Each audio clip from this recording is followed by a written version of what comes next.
You're listening to the Belmar Bytes podcast, brought to you by Belmar Consulting.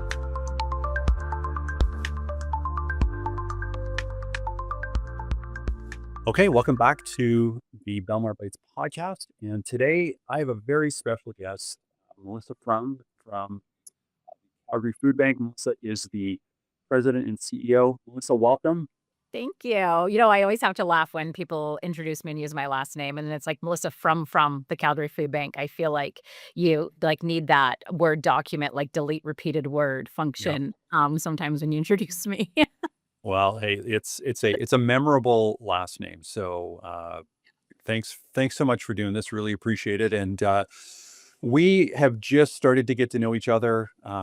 You lead an incredible organization that our organization is working with today, and we are helping the Calgary Food Bank as it pertains to Salesforce. And so we're grateful for that opportunity. We're grateful for the partnership that we have with you, and we're excited to, as we navigate through this conversation today, maybe to pull on a couple of threads as it pertains to what we're doing together. But really, the goal for today is just to have an opportunity to have a conversation, a business conversation, and I'd love to kick off with just having you tell the audience a little bit about the Calgary Food Bank. I'm sure just based on the name, many would determine in their minds kind of what that means, but would love to hear, I guess, the specifics from you. You lead the organization, and what's the core mission? What's the problem that you're trying to solve today?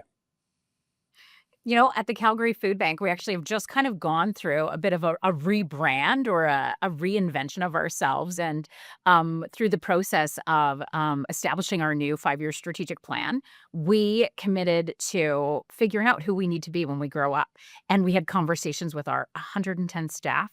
We have thousands of volunteers, the 100 community agencies that we provide food to on an annual basis that we connected with one-on-one to say, what should we do more of? What should we do less of?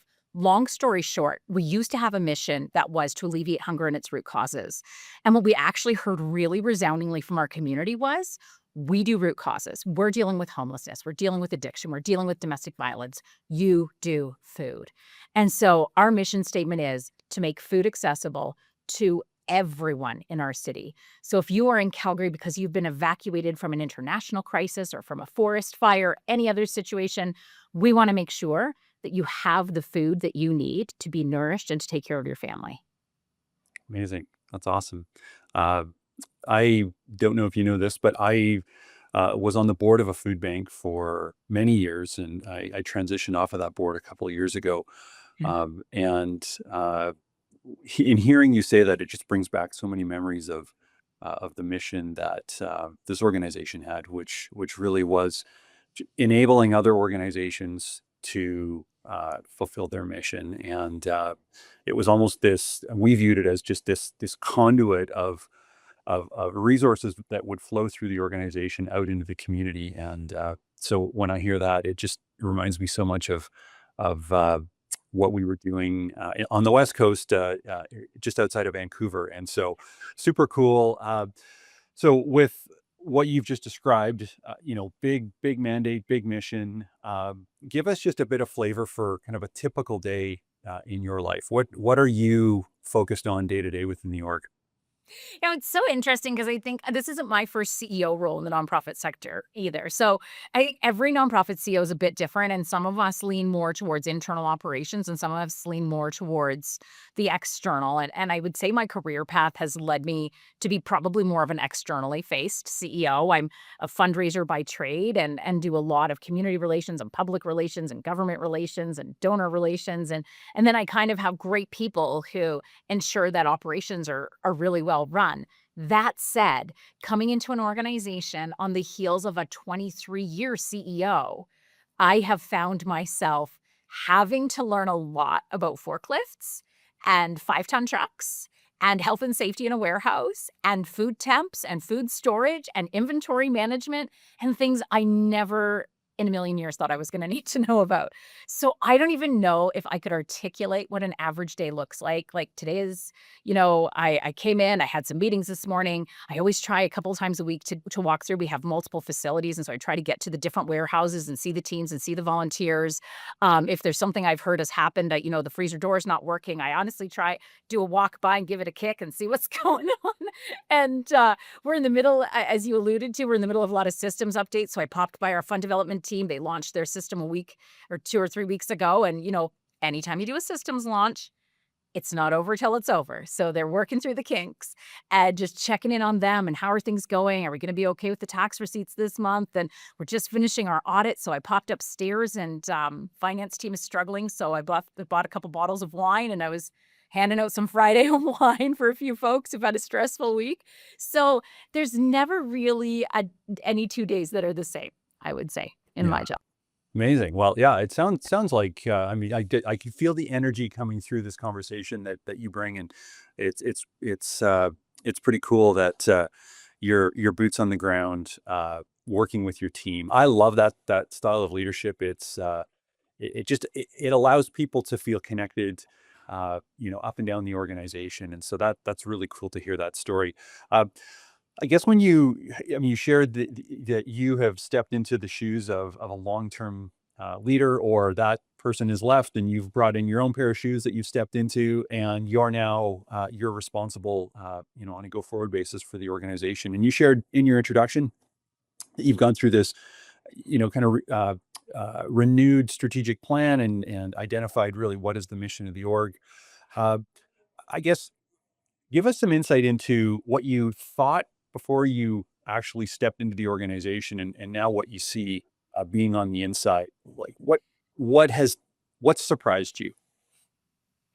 Oh, this is I think what has been the biggest surprise for me is the complexity of the organization. And I will say, to your point, when you talk about your experience with a food bank and finding out about that hub and spoke model of food distribution throughout the city that goes beyond the traditional sort of shopping cart or emergency food hamper that folks may be most familiar with coming from a food bank, that we provide in any given fiscal year. We distributed 20 million pounds of food last year, and 17 million pounds of food went to individual households.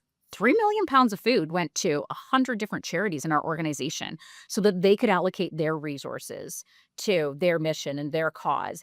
And, coming into the job, having been in the nonprofit sector for 20 years, I've been in multiple agencies, I've held the CEO role in other organizations, and there is some normalcy to what you can expect from one charity to the next. We're going to fundraise, we're going to talk to government, and we're going to serve people. And to come into an organization that has a fleet of 5-ton trucks, forklifts, multiple warehouses, inventory management, the dynamic of the in-kind donations of food coming into this place on a day-to-day basis. We receive over $45 million in food donations last year alone, and that is Wow. largely from corporate sources. There is just so much complexity to the way the organization runs that, to be honest, as a newer leader, I'm 2.5 years on the job, the only way to lead is to be boots on the ground because I have so much learning to do to figure all this out. Yeah, that's amazing. I mean, just thinking about what you've just shared, you've got all these different uh, cohorts within your organization. You've got fundraising, as you've shared, logistics, inventory management. You've got, I mean, you referenced earlier, you sometimes have to give the freezer door a kick. I remember, not that long ago when I was very involved in a different food bank, just the planning around which trucks we're gonna pick up and deliver, and like it's just this whole logistical machine that works. And it sounds like this is just exactly the same experience that you've stepped into. I will say uh, the Calgary Food Bank is much larger than the organization that I was on the board of, but it's so similar in terms of just all of this stuff needing to work together. And that's, I think, the what I'm hearing you say is, like, none of this is possible without it all working together. And along the way, there's just every single day, there's new challenges that pop up and obstacles that you're going to hit. But it sounds like you've come into this with lots of energy and did you say you're 2 years into this role now? Mhm. Yeah. And it sounds like the organization is really thriving, which is so amazing. Um, so you've shared, I guess, just some experience in terms of the how dynamic it is and just how many moving pieces there are, which is awesome. I guess as you think about your mission going forward, you shared earlier you've gone through this planning and sort of revisioning exercise. Talk a little bit about kind of how does that get rolled out? Is that, a multi-year, one big step? Is it, little steps along the way? Like how do you think about that? That's an interesting question because for us, we made the decision that this was a 5-year plan. And Mhm. underneath that mission statement, we have 3 pillars where we're going to be client centered, community focused, and committed to excellence. And it's really interesting because, I mean, where our relationship started is that commitment to excellence. Like, we don't, I'm a really strong believer that good charity is good business.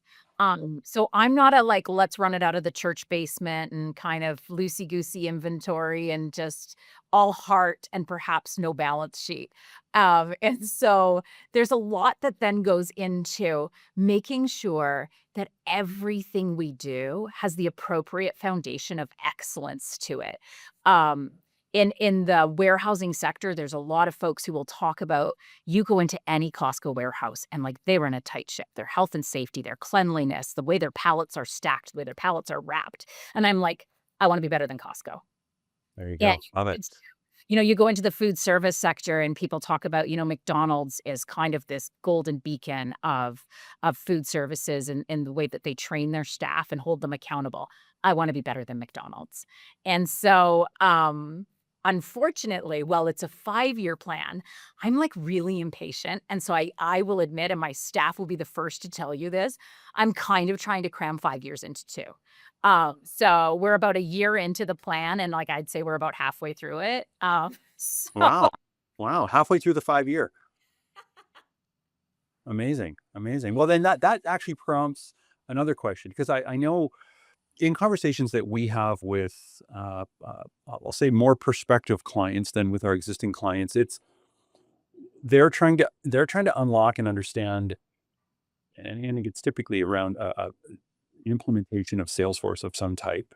But they're Mhm. trying to understand like how does this work and like what does the process look like? And so not to get into the specifics of Salesforce in this case, but just sort of learning from you in terms of taking a 5 year, uh, doing it in two, and you're halfway through. My assumption would be that through this last 12 months, there have been a number of different pivots that you've had to navigate. And so, can you speak to that and like I get think the resiliency of your staff to just be able to handle that volume of throughput. It almost feels more like you're running a startup than you are a logistics company. Yeah.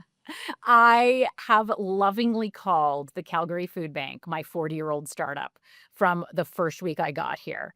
There it is an amazing organization, and we have been serving our community for over 40 years. From the day that I started, I learned that we had a significant wait time for our clients trying to access our emergency food support. And so in a matter of 3 months, we went from serving 400 households a day to 750 households a day. And, it's kind of been go, go, go since then, and it really is like, if you've ever been in the startup world, and obviously, I'm sure you have in your position, it's that same energy. Like, it's that sort of frantic, but I think we've really done an amazing job of attracting the type of talent that thrive in that chaos. Because, I mean, the reality is we can't stop and build the plane before we fly it. Right. We have to keep this thing in the air. We've gotta keep feeding 800 households a day. We've gotta keep getting food out to those charity partners. But in the meantime, we need to be building the foundation for what the community is gonna need from us in 20 years. So, what size of warehouse do we need in 20 years? What kind of infrastructure? We're serving a community of 1.6 million people out of a single location in our city. If you live up in the northwest corner of Calgary and you're a single mom with a toddler and a baby, you're on a bus for 3.5 hours to get your emergency food. And then you gotta go back with your food and your baby and your toddler on that same bus ride. That's not acceptable. And so there's a lot of change happening, and I know, when you and I chatted about this earlier, we're like, "This isn't about Salesforce, this is about the bigger picture."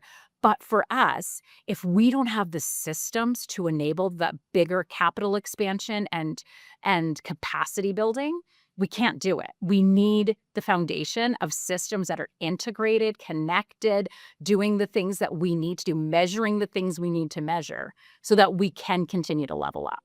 Yeah, yeah. Well, I love that story because it's just uh, you're running an organization very much like an enterprise organization, which is just such a it's so great. And most of a lot of the work that we do is with mission driven organizations, and um, many think that way.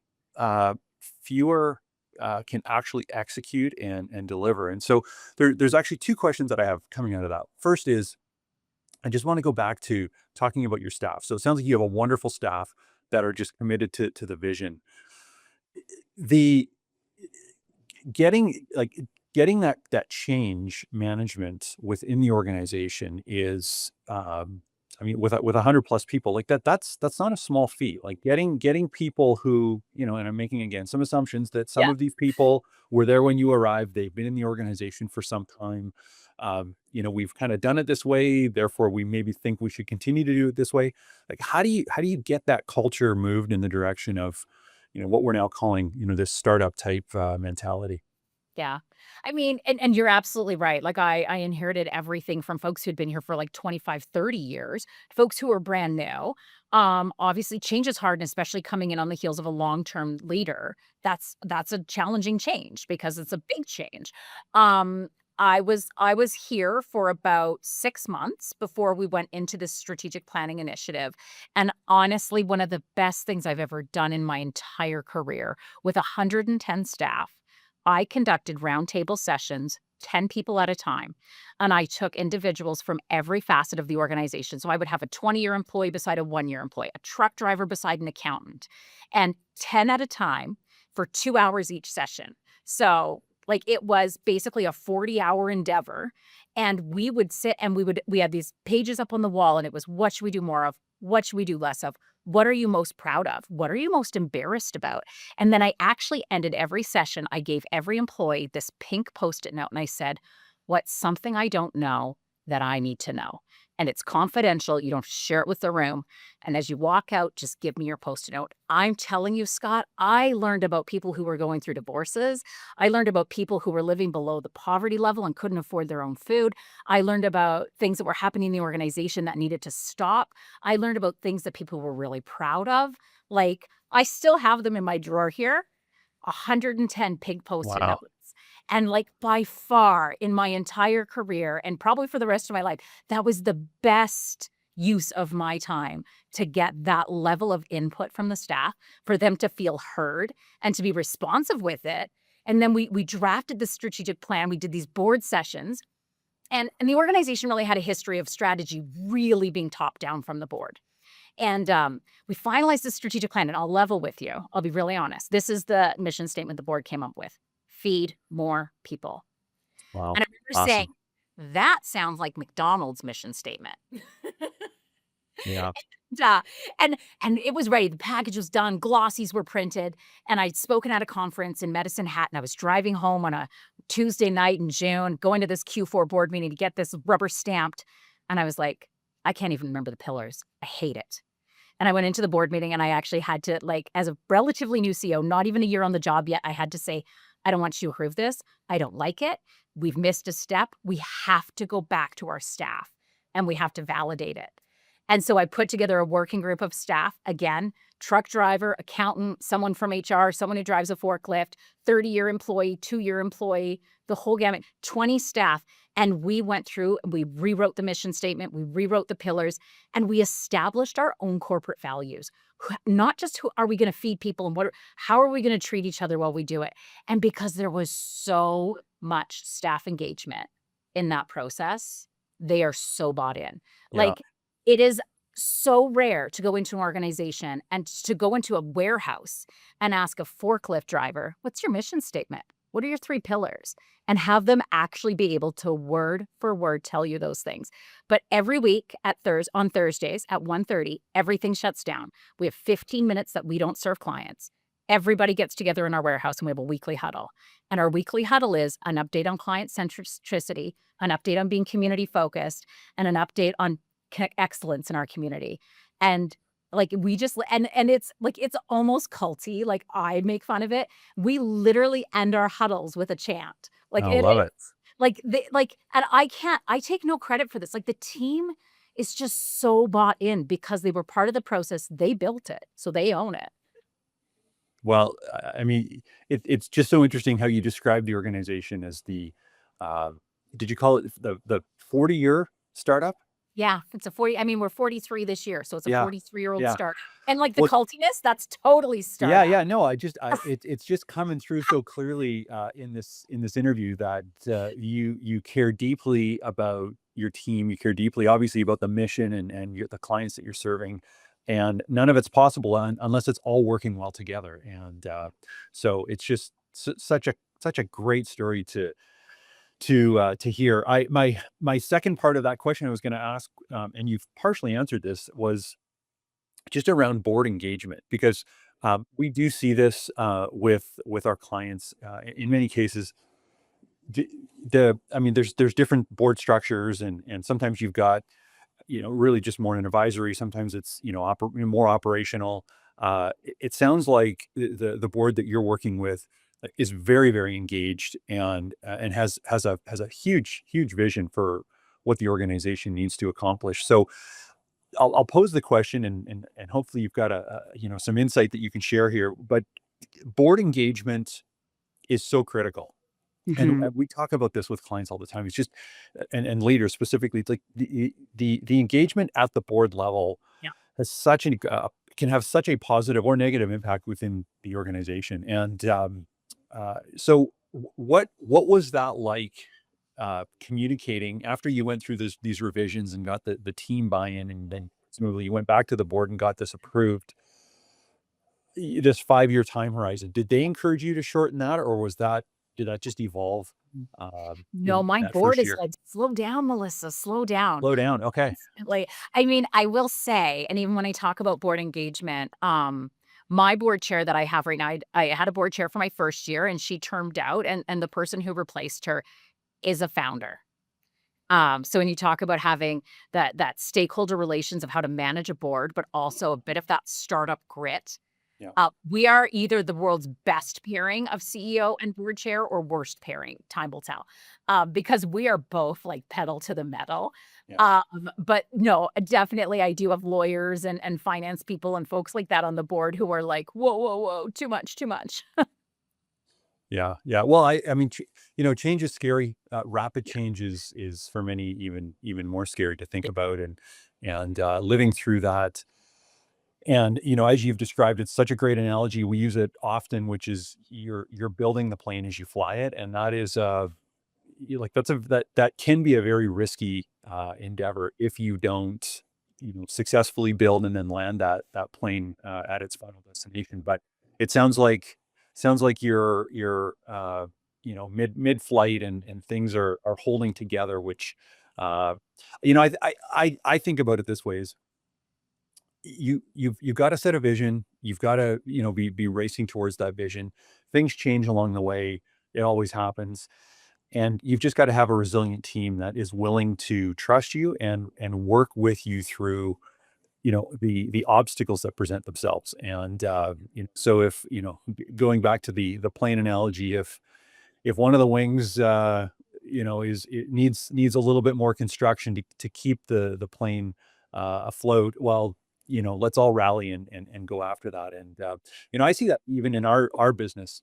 Consulting is very different from what you've described in the Calgary Food Bank. But like there's ebbs and flows. There's client challenges. There are we work with a great vendor in Salesforce, but Salesforce is constantly releasing new product, and customers aren't always up to date on sort of what's coming, and like so there's this whole multitude of challenges and issues that Mhm. our clients and by extension we are dealing with, and it's Yeah. you've just got to keep moving forward. And I think the faster that you can move through and solve these problems, I think the more trust you gain from your team, the more trust you gain from all of your stakeholders. And it sounds like in this case, your board is trusting you based on the performance, which is just so amazing. So awesome. Well, let's just think about this 5-year vision, the plan. Sounds like you're going to accomplish what you set out to do in a much shorter time horizon. But where is the organization 5 years from now? Yeah. Um for us, I come back to what I just said earlier about, we've been serving a city of 1.6 million out of a single location and recognize, frankly, that evolution probably should have happened earlier. But so that's part of the reason for the expedited change right now, just around our infrastructure. But obviously, as soon as you change that infrastructure, it changes all of your systems. You're now operating a centralized distribution center, shipping out to retail outlets. And that changes your warehouse function. It changes your fleet function. It changes how you're managing your client services. Obviously, inventory management becomes a huge part of that. Ultimately, what we're looking at doing is exactly that, centralizing our warehouse function into a more traditional retail distribution center function and shipping out to multiple retail outlet locations throughout the city that will serve the community with their food. So, we are actually in the midst of a construction project right now on our first ever food bank branch or franchise location, and so that'll be opening in downtown Calgary, hopefully before the end of 2025. Just dealing with some steel tariffs right now. Ooh, And, uh, and we're looking at, probably expanding our warehousing footprint because we recognize as the need in our city grows, we're needing more space. And, so looking at centralizing our office and our warehouse are currently separate. And so we'd like to get an HQ type setting where we would have warehouse and office functionality all under one roof. So there's a lot of sort of capital infrastructure change that's coming, but there's systems change and operations change and community service change that all packages in with that. yeah, yeah, awesome. Um, well, this has just been an incredible conversation. I've got, I think, one last question for you, and that is for someone who's listening to this, who's inspired by the work that you're doing, that the Calgary Food Bank is doing. What's one piece of advice that you would give to them about doing something similar in their organization? Oh, oh, I mean, there's so many pieces of advice. Um, I think for me, and I was reflecting on this as you were talking a little bit earlier about the staff and bringing them along and the board and bringing them along. I think one of the other pieces that has helped to build trust is there's do what you say you're going to do. And that always builds trust. But the other side is when things go wrong, I'm a really big believer in radical candor. And so, as much as I think our board is really happy and our staff are really excited, when we run into construction delays because of maybe a mistake we made or assumption we made or steel tariffs, whatever the situation is, um, we have really honest conversations. Hey, guys, we're really over budget on this. I don't think we can get out of it. I think we've got to plow forward. And the board has that conversation. I go to the staff and say, we're delayed. I know this sucks, but this is what's going on. And like, honestly, there's not a lot of secrets kept in the CEO's office. A very open door policy. And if I haven't given the transparency, if an employee just pops by and says, hey, what's going on with XYZ? Or why are we doing this? Or what's happening with Salesforce implementation? I answer them. Because I think that making sure everybody knows the same thing at the same time helps to build the unity and the trust and keep things moving forward. And I also know that between my board and my staff, there's so many people that are so much smarter than me that if I can be honest about the challenges we're facing, chances are really good one of them has a really good solution. Yeah, amazing, amazing. So transparency, candor, humility, just not believing that any one person is the smartest person in the room, but it's a team that that executes, and it's just such a such a powerful message. So thanks for doing this. This has just been such an inspiring conversation. There's a few things that I myself am going to take away from this conversation and implement, not just think about, but implement within our team, because it's it's uh it's just such a wonderful story that you've shared today. So I'm really grateful for you doing this, and we're grateful to be partnered with your organization. Excited to see uh, the change that has already happened, but is more change coming in terms of just the impact that Salesforce is going to have within the organization. And I love to wrap these up with just asking, where can people connect with you if they want to have a conversation outside of this? I mean, you can always find my information on calgaryfoodbank.com, but also LinkedIn, Melissa Fromm, Instagram, Melissa Fromm _AB. Those are probably the two best places to find me. Amazing. Melissa, thanks for doing this. This has been awesome. And we're grateful for your time and grateful for the story you've shared. So thank you. Thank you. We're grateful for the partnership and the way you guys are supporting us on this journey because I tell you, systems is a really big part of it. Absolutely. Awesome. Well, we're going to wrap on that. Thanks for doing Awesome. this. This has been another episode of Belmar Bytes, brought to you by Belmar Consulting. You can follow us on Apple, Spotify, YouTube, or on our website at belmarcloud.com.